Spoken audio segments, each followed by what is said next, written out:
Et bonjour à tous, c'est GB, on se retrouve pour une nouvelle vidéo dans laquelle on va analyser un petit peu les games que j'ai choisi de retenir dans mon push Ranken, des games qui me semblent titre personnel pertinentes, et puis sur fond de gameplay, on va aussi parler de moi mes attentes pour la ranked, parce que en janvier, ils avaient annoncé qu'il y aurait peut-être une refonte de la ranked. Malheureusement, c'est pas apparu dans le Brawl Talk hier, mais moi je vais mettre en avant ce qu'il faudrait changer ou ce qu'il faudrait implémenter dans la ranked pour proposer une meilleure expérience et un meilleur endgame pour les joueurs un petit peu avancés. Et on est parti. Donc on est parti pour la game numéro 1. En hors-jeu sur Ravin du Bras d'Or, j'aime pas trop le hors-jeu, encore moins cette map parce que en hors-jeu, s'il y a un mec qui troll avec vous, c'est vraiment impossible de rattraper le truc. La différence, elle est trop forte, c'est compliqué de faire un 2v3. J'ai vraiment envie que le mec avec moi prenne le Gus, parce que c'est vraiment fort, il passe partout, et ça a pas trop de counter. Donc, évidemment, en face, ils le choisissent, ok, logique. Avec moi, ça pique une mélodie, vraiment pas fan. Je sais pas trop ce qu'il veut faire avec. Je vous laisse 10 secondes pour choisir ce que moi je peux prendre.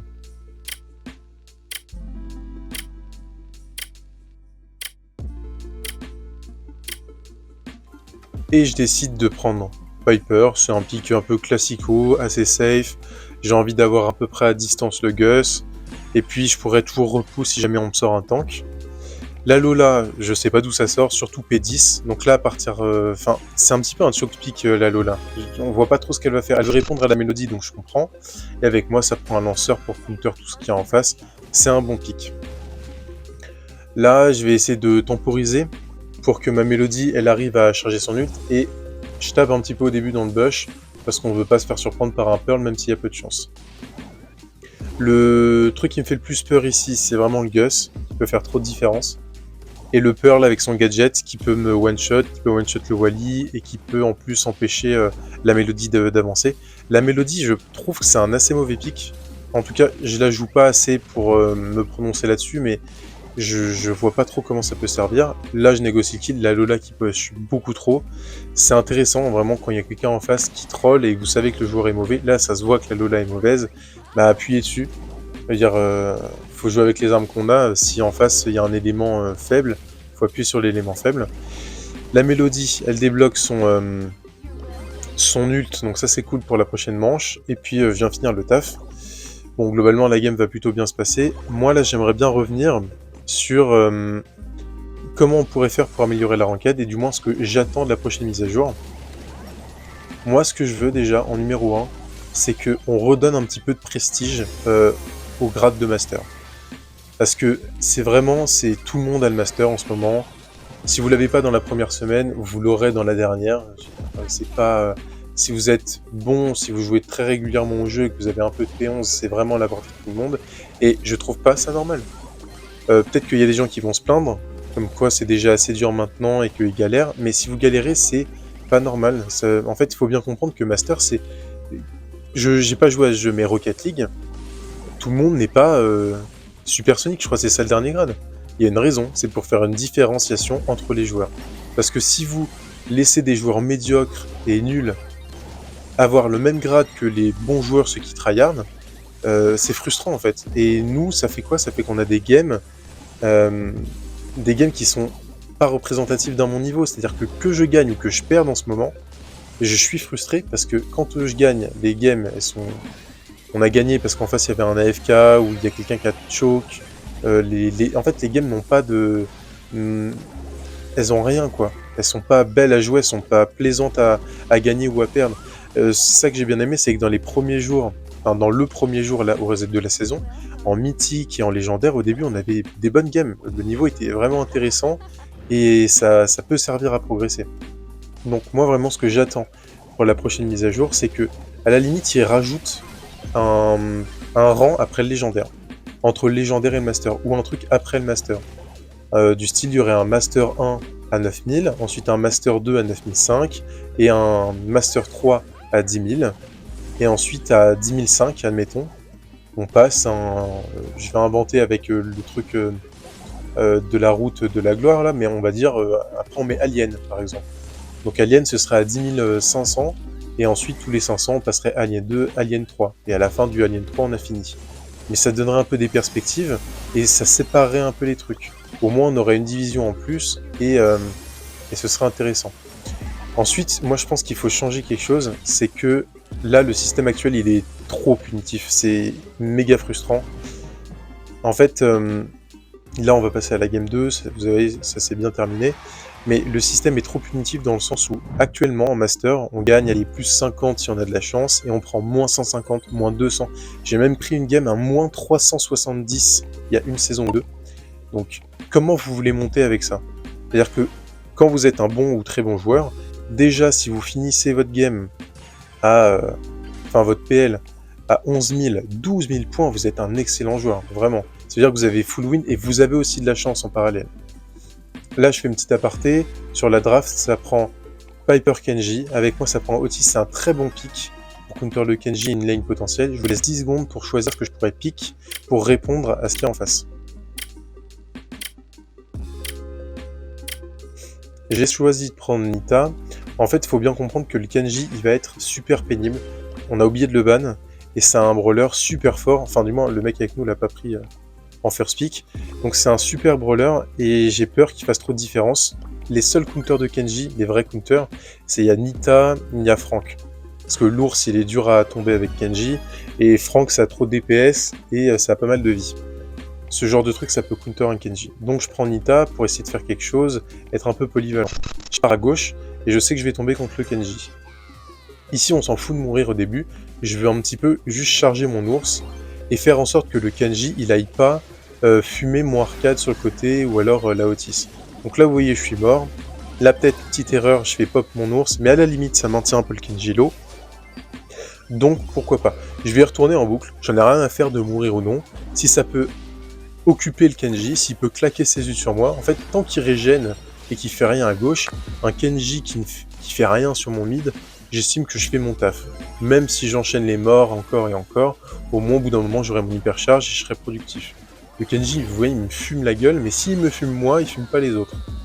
On pourrait croire que c'est du choke, mais en réalité maintenant j'ai l'hypercharge, et le Kenji il a claqué son ult, donc au final il m'a tué 3 fois, oui mais bon, parce que ça servait vraiment à quelque chose. Voilà, donc l'ours hypercharge qui est lancé, vous voyez, en fait l'ours il le fait back au spawn, même s'il fait que de me tuer, il perd la pause, et mon mid il peut prendre les gemmes. Donc je gagne pas directement, mais indirectement, je fais mon taf. En tout cas je remplis mon rôle.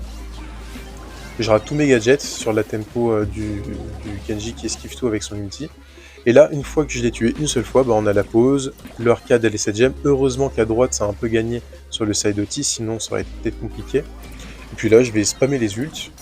La game a été compliquée pour moi sur le côté gauche, mais à la limite, ça a permis au arcade de faire son taf. Donc ça, c'est plutôt bien. Là, Otis qui a un très bon pic, l'hypercharge d'Otis qui permet de faire des masterclass. Et en plus, ça a des bons match-ups sur à peu près tout. Et sur cette map, le gadget, il vous permet de ne pas vous faire surprendre sur la lane de droite. Et voilà, elle a un bon counter sur le Kenji aussi. Donc ça, c'est bien, ça nous enlève des gros problèmes. Petit moment de stress, heureusement, il y a l'ours qui vient temporiser. On arrive à reprendre les gemmes. Je vous évite le timer de 15 secondes, mais globalement, voilà, ça se passe bien. Et on peut passer à la manche d'après. Sur cette manche, je refais pareil à gauche. Et puis je vais essayer de faire en sorte que ça se passe un petit peu mieux. Pas de bol, je prends le premier dès le début. Là, la configuration elle est différente. Vous voyez que ils ont tous décidé de partir à droite, ce qui est une bonne idée en réalité. Le Kenji il a dû se rendre compte qu'il n'était pas assez utile à gauche. Donc ils ont décidé de doubler la lane. C'est ce que je vous ai dit, il n'y a pas de truc fixe. Vous n'êtes pas obligé de faire tout le monde sa lane, chacun son mid. Vous pouvez aussi décider de faire une triple lane ou un triple mid, ça dépend de ce que vous avez et de ce qu'il y a en face. Il n'y a pas de mauvaise stratégie, il n'y a que si c'est bien argumenté et qu'il y a une raison pour laquelle vous faites ça, ça peut marcher. Moi là j'ai les match-ups sur le Buster, j'ai le match-up sur Kenji, je vais spam les ours, et mon but c'est de faire gagner du temps au arcade pour gratter les gemmes. La Piper, vous voyez, elle est pas bête, hein, elle reste pas au mid bêtement, elle prend les espaces, si elle voit qu'il y a un trou à gauche, elle va venir combler le trou. Le problème ici c'est le Buster surtout. Le Buster qui sert absolument à rien. C'était un last pick et un last pick Buster alors qu'on avait double counter tank. Je comprends pas trop l'intérêt. Puis maintenant que j'ai mon ours hyper chargé, j'ai tout ce qu'il faut, le Kenji vous voyez qu'il est en galère. Il est obligé de fuir mon ours, mais c'est jamais une très bonne idée de fuir un ours, de toute manière vous devez le gérer à un moment.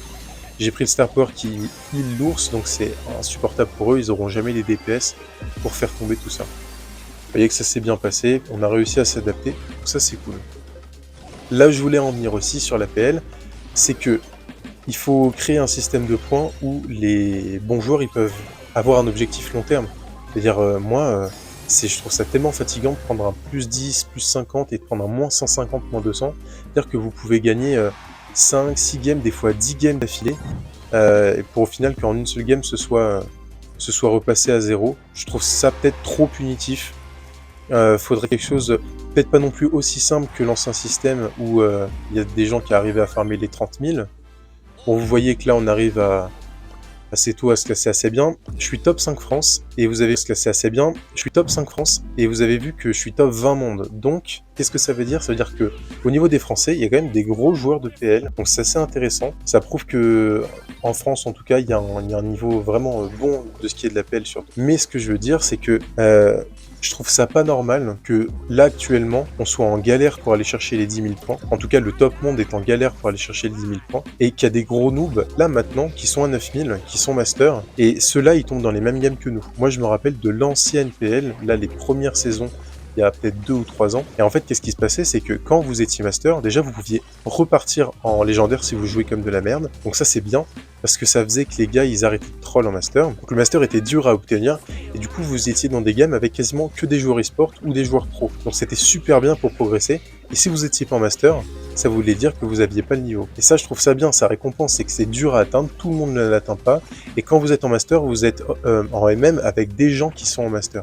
Ça, je trouve, c'est une belle récompense, et je préfère perdre contre des joueurs pros, je vous le dis, que de gagner contre des noobs qui ont pris des pics éclatés. Je vois pas l'intérêt de gagner contre des pics pourris, contre des strats qui fonctionnent pas, contre des first pick squeak dans des maps. Ok, c'est une game gratuite et je dis pas non, mais c'est pas intéressant, je trouve, sur le moyen et long terme. Donc voilà, pour résumer, moi ce que j'attends de la nouvelle ranked, c'est que elle propose pour les joueurs qui veulent tryhard le mode un objectif long terme sur la saison, du style aller rusher les 15 000, 20 000 points, ou alors faire une refonte du système de points, mais quelque chose qui permet de différencier un joueur qui tryhard et qui est bon, avec un joueur qui est juste médiocre et qui aura dans tous les cas le grade master qui est maximal en fin de saison. Il faut qu'il y ait une différenciation en termes de niveau, parce que sinon les bons joueurs, je vois pas l'intérêt de continuer, sachant que comme le système de points a été modifié, moi, je vous ai montré, mais j'avais fait les 13 000 points il y a quelques saisons de ça, sur l'ancien système de points. J'aurais bien voulu faire les 15 000 et 20 000, mais j'avais pas le temps à ce moment-là. Mais c'est quelque chose que j'aurais bien aimé faire. Et là, on peut plus le faire. C'est-à-dire que moi, jamais je repartirai sur les 13 000. Donc, à quoi ça sert que je tryhard la ranked pour un record que je ne battrai jamais? Donc ça, je trouve ça un petit peu dommage. Ensuite, ce que je propose pour faire ça, c'est rajouter une division après le master, ou alors entre le master et le légendaire. Et l'objectif de tout ça, c'est de pouvoir créer un environnement dans l'interface du jeu Brawl Stars qui n'est pas, on n'a pas besoin de passer par une phase d'e-sport, par les Discord et tout ça. Vous avez en jeu, si vous êtes bon, vous avez la ranked qui vous permet de jouer à un niveau peut-être pas pro, mais disons semi-pro si vous avez le niveau. Ça, je trouve ça intéressant. Donc ce que j'attends de cette mise à jour, c'est que ça crée un espace compétitif dans la scène Brawl Stars, qui soit potentiellement lié à l'e-sport par la suite. Ça, je crois qu'ils l'avaient dit, c'est qu'ils aimeraient bien faire en sorte qu'on puisse se qualifier à un événement mondial en partant de la ranked. Ça, je trouve ça plutôt bien, j'espère qu'ils le mettront en place. Je vous remercie de m'avoir suivi jusqu'au bout, et on se dit à la prochaine dans une vidéo qui devrait sortir dans 2 ou 3 jours, où je vais analyser le gameplay d'un des abonnés qu'on m'a envoyé sur mon mail. D'ailleurs, si vous voulez m'envoyer vos gameplays, n'hésitez pas, je vous mets le mail à l'écran maintenant. Et on se dit à la prochaine. Allez, à plus.